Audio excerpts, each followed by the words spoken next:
Capítulo 15. ¿Acaso King tramaba algo mucho más peligroso? Entre más lo pensaba, más creía que el rey del submundo estaba tejiendo una red mucho más grande de la que él podía ver. Desde que Emmet le hablara por el comunicador en lugar de Liar, cosa que había decidido mantener en secreto, cada cosa que hacía King le parecía cada vez más extraña, y el hecho de que casi matara a MT en su mansión era una prueba de que había dejado de importarle el muchacho y pronto se desharía de él. Desde que llegó a la esfera, fue notorio el trato que le daba al niño de cabello rosa. Jamás dejaba que nadie lo lastimara en su presencia y casi lo cuidaba de que no le ocurriera nada malo. Incluso había escuchado mencionar a su antiguo jefe que en varias ocasiones le había pedido que controlara a sus muchachos para que no lo lastimaran, algo que definitivamente el hombre no había visto con buenos ojos.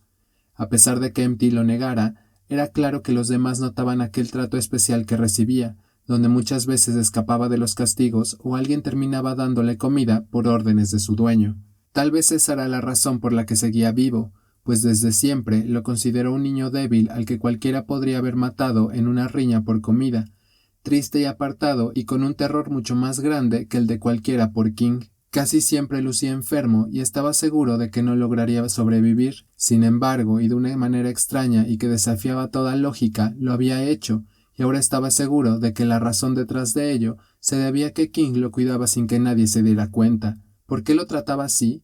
¿Por qué nadie más parecía notar que detrás de todo estaba ese hombre? Aquella pregunta lo perseguía sin descanso y había creado en él una obsesión por descubrir la verdad de por qué lo necesitaba vivo.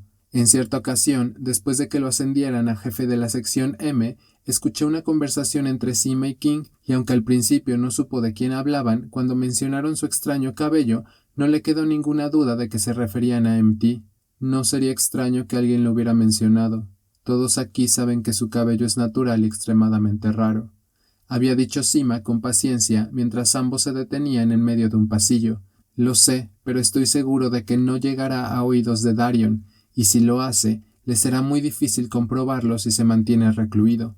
Actuaremos hasta que sepamos dónde lo tiene. Por mientras, no nos queda más que mantenerlo vivo a toda costa, respondió King. Encárgate de que alguien lo vigile. No quiero tener que lidiar con la basura de la sección H yo mismo. Ambos se habían marchado sin que pudiera escuchar más sobre su conversación, pero ahora, después de todos los eventos acontecidos, no podía dejar de pensar que un viejo plan del rey del submundo se había puesto en marcha, y que MT era una pieza importante en todo ello, al menos hasta que lo desecharan una vez que hubiera cumplido su objetivo. Pequeño Berrat. La voz de King a sus espaldas lo hizo dar un pequeño salto, algo que el hombre encontró divertido. Odiaba aquella forma que tenía de relacionarse con ellos, siempre como un niño estúpido al que le han concedido todo en la vida, con una falsa sonrisa y llamándolos pequeños en todo momento, como si de esa forma ejerciera un poder especial sobre ellos, aunque él había aprendido a no temerle, a no dejar que el miedo por aquel maníaco lo controlara y a mostrarse firme cada vez que se encontraban. Por esa razón estaba seguro de que King aprovechaba cada ocasión que tenía para sorprenderlo. ¿Qué necesitas, King?, preguntó encarándolo y mostrándose tan alto cual era. El hombre ensanchó su sonrisa mientras entraba en la habitación como un felino al acecho. ¿Acaso detecto molestia en tu voz?, preguntó acercándose peligrosamente. ¿Es que acaso tienes algo que decir, mi pequeño renacuajo? El joven se mantuvo firme mientras su rey se movía a su alrededor como un depredador hambriento, esperando el momento ideal para atacar. Sabía que no tenía por qué temer. Si quisiera hacerle daño, ya lo habría hecho. Lo que quería era intimidarlo, ponerlo a sus pies y demostrarle que le pertenecía, pero no iba a caer en la trampa. King sonrió y se dejó caer en una vieja silla mientras lo invitaba a sentarse. Conocía esa forma de operar y la razón de su visita. Necesitaba un trabajo especial. Cada cierto tiempo acudía a él para solicitarle, si es que podía emplear esa palabra, un trabajo en solitario sin que nadie dentro de su equipo se enterara, un trabajo que podía ser desde robar una pieza en algún establecimiento en la parte alta de la ciudad hasta permanecer de pie en medio de una concurrida plaza sin hacer un solo movimiento.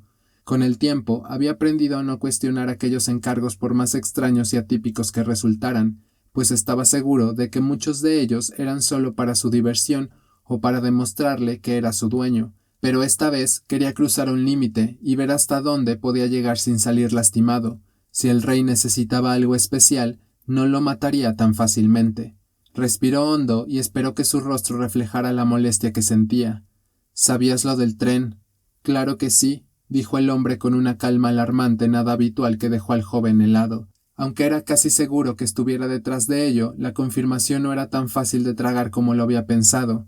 Eso solo podía significar que estaba tramando algo mucho más grande. Todo en él se sentía diferente, mucho más peligroso. Y probablemente ahora querrá saber por qué. ¿No es así? Sus ojos rosados chocaron contra los suyos y lo desarmaron por completo. Sabía que lo estaba poniendo a prueba. Ninguna respuesta era la adecuada para una pregunta como esa y parecía querer detonar su propia locura. Le bastaba recordar cómo había lastimado a MT un par de noches atrás cuando se atrevió a decirle algo que no deseaba escuchar. ¿Te mordió la lengua el ratón, pequeño Berrat? El hombre parecía disfrutar con todo eso. Está bien, no tengo por qué decírtelo. Quien toma las decisiones aquí soy yo. En sus palabras iba implícita la amenaza.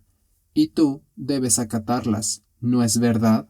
Sentía cómo el odio iba en aumento en su pecho junto a unas inmensas ganas de golpearlo, pero sabía que en una pelea contra él no tenía oportunidad y ninguna de sus modificaciones eran rival para la espada que portaba. Varios de mis mejores elementos murieron, dijo tratando de contener la rabia en sus palabras. Aunque había aprendido a no tener amigos dentro de esa cárcel, varios niños que llegaban hasta su sección se volvían buenos compañeros, y el hecho de pasar por peligros juntos siempre terminaba uniéndolos de una forma u otra. La muerte de los miembros de su equipo le pesaba, y quería descargar la ira contenida en King. El hombre soltó una risotada que lo puso a temblar de coraje. ¿Tus mejores elementos? Preguntó sin dejar de lado esa horrible expresión de loco que tenía.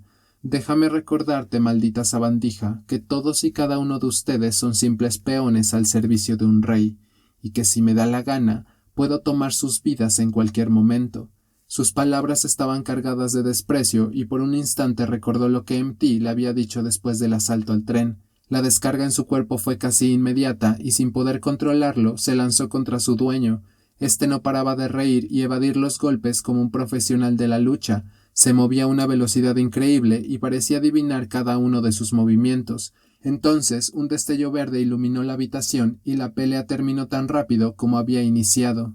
Berrat estaba en el suelo y una imponente espada de color verde le apuntaba al pecho.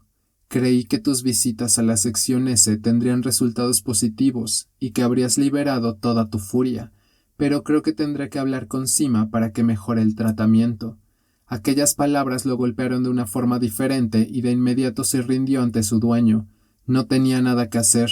Estaba indefenso. Había sido un estúpido al creer que podía ganarle a King.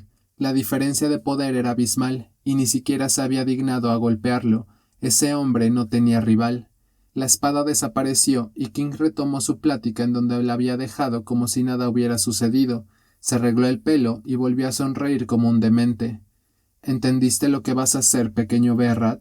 Dijo después de unos 10 minutos en donde le había explicado su plan. El muchacho asintió sin poder mirarlo, y su dueño rió divertido antes de marcharse. Se sentía asqueado consigo mismo. El trato que acababa de aceptar era lo más bajo que caería en toda su vida, pero a pesar de ello, la simple idea de poseer aquello que llevaba deseando tanto tiempo lo obsesionaba. Estaba a punto de conseguir su más oscuro secreto. Sabía que Sima estaba detrás de ese trato y que seguramente él le había dado la información a King, pero no le importaba. Podía sentir cómo el deseo corría por todo su cuerpo y lo llenaba. En un par de días por fin podría hacer lo que por tanto tiempo había soñado. Sus pensamientos viajaron hasta MT y trató de controlarse. Tenía que pensar con claridad y cumplir a la perfección las órdenes de King. En ese momento no podía dejar que sus emociones se interpusieran con su objetivo. Caminaba despreocupado por una de las zonas de diversión más concurridas de todo Alto Lumpar. Aquel distrito de la ciudad era llamado el Distrito de las Luces por la inmensa cantidad de señales y hologramas que pululaban por las calles anunciando toda clase de productos y servicios, pero dentro del bajo mundo contaba con otro nombre, el Distrito Rojo. En aquel sitio tan colorido donde una infinidad de diseños arquitectónicos se mezclaban en una hermosa sinergia, una gran cantidad de productos que solo eran accesibles para los más ricos de la ciudad brillaban sobre los escaparates de las distintas tiendas de lujo, pero esa no era la razón por la que King se encontraba ahí. pues detrás de todos esos destellos de luz y sonrisas amables de empleados mal pagados, se extendía una enorme red de servicios sexuales de la que él era el principal y único benefactor. Después de buscar por años el lugar ideal para instalar uno de sus más grandes mercados, se dio cuenta de que la única forma de hacerlo sin poner en evidencia a su más selecta clientela era situándolo en el distrito más exclusivo de toda la ciudad, donde todo aquel que buscara diversión para una noche podía acceder a ella sin manchar su reputación o su nombre. Lo único necesario para acceder al Distrito Rojo era portar una tarjeta dorada que en cualquiera de los establecimientos que él mismo controlaba era recibida y daba acceso a una noche de placer y diversión sin necesidad de acudir a sitios vulgares.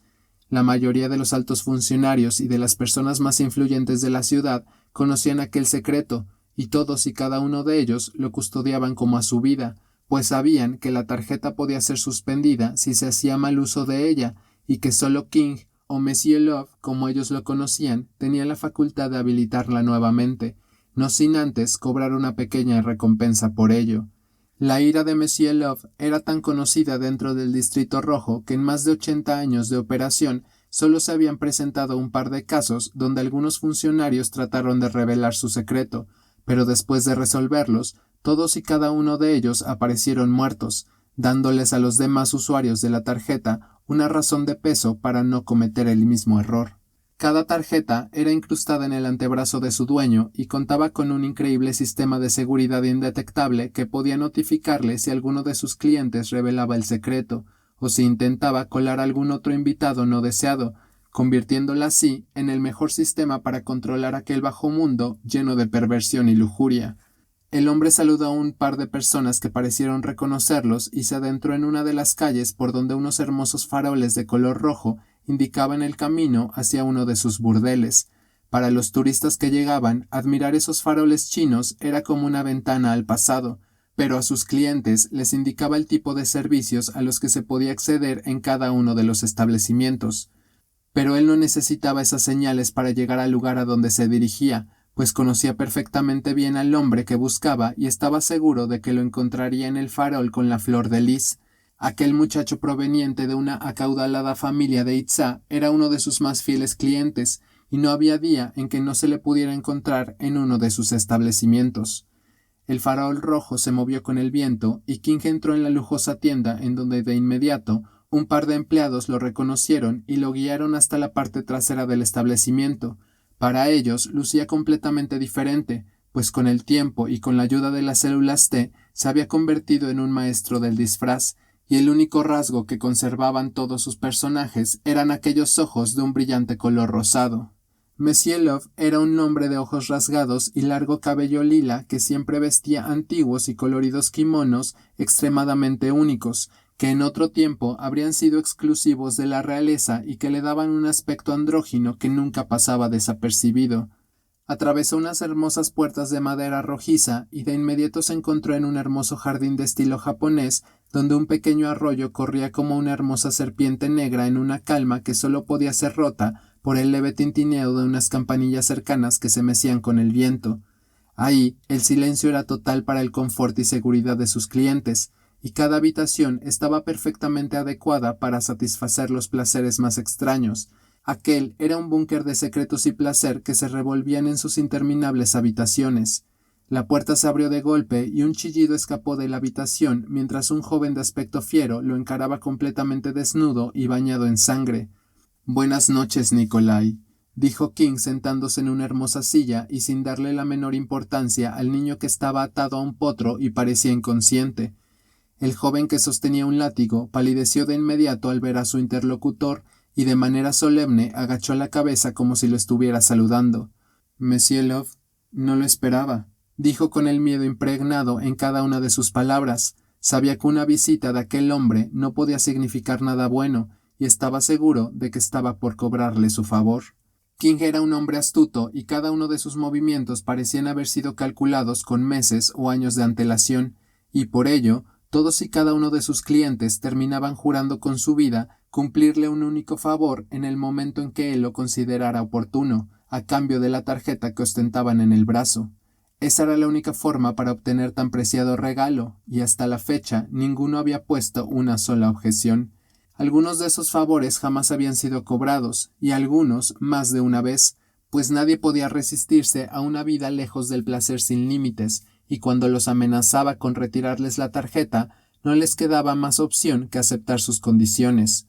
No te preocupes, mi dulce Nikolai, le dijo King con una sonrisa tan demencial como la que siempre llevaba en el rostro. El favor que necesito no tiene relación con tu familia. De hecho, es más bien un regalo por haberte disculpado aquella vez hace 5 años cuando cometiste tu falta. El joven apretó los dientes y asintió. Recordaba a la perfección las palabras que Monsieur Love había utilizado aquella vez donde lo amenazó de muerte y le prohibió la entrada a sus burdeles. El terror a ser desechado y el constante miedo por terminar asesinado como aquellos funcionarios en el pasado. La única forma que encontró para recuperar su estatus y aquella valiosa tarjeta fue humillarse durante meses ante ese hombre, y solo cuando lo hizo, le juró que no volvería a cometer el mismo error y haría todo cuanto quisiera en el momento en que así lo demandara, sellando así el destino que ahora sobre él se cernía. King comenzó a contarle lo que debía hacer y los pormenores de todo su plan, y solo cuando el joven lo entendió a la perfección, sonrió complacido, pues sabía que estaba más cerca de conseguir su objetivo. Era raro que sonriera con auténtica alegría, pero en aquel momento un sentimiento muy antiguo lo invadía y lo hacía sonreír de verdad, pues todo su plan seguía el curso adecuado y estaba seguro de que esta vez podría atrapar a Darion en su juego. Deseo. Había esperado mucho tiempo en silencio a que el traidor se equivocara, y así fue. Tan solo unos meses atrás había cometido un pequeño error. Lo conocía a la perfección. Juntos habían comenzado una revolución y acabado con una guerra.